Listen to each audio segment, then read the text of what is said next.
হরে কৃষ্ণ। তো একটা প্রশ্ন হচ্ছে, আমরা কখন জন্মাষ্টমী পালন করব?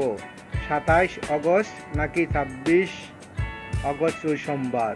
তো আমরা জন্মাষ্টমী মহা উৎসব পালন করব রোজ সোমবার 26 আগস্ট 2024 সালে।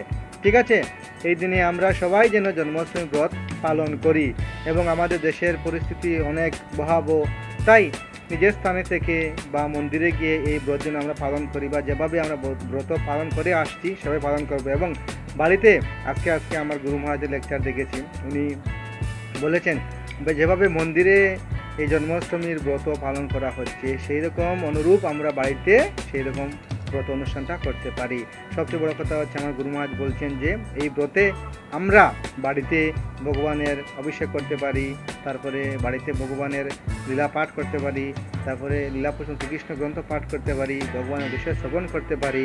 হ্যাঁ, এইরকম আমরা যে কৃষ্ণের জন্মাষ্টমীর বিষয়ে আমরা শ্রবণ করতে পারি এবং এই ভগবান পরম পুরুষোত্তম ভগবান শ্রীকৃষ্ণের আবির্ভাব তিথি আমরা পালন করে আমাদের মনুষ্য জীবনটাকে সার্থক করতে পারি। তো আপনাদের কাছে আমার অনুরোধ, আপনারা এই জন্মাষ্টমী ব্রত পালন করবেন ভগবান শ্রীকৃষ্ণের প্রসন্নতা বিধানের জন্য। হরে কৃষ্ণ, হরি বল।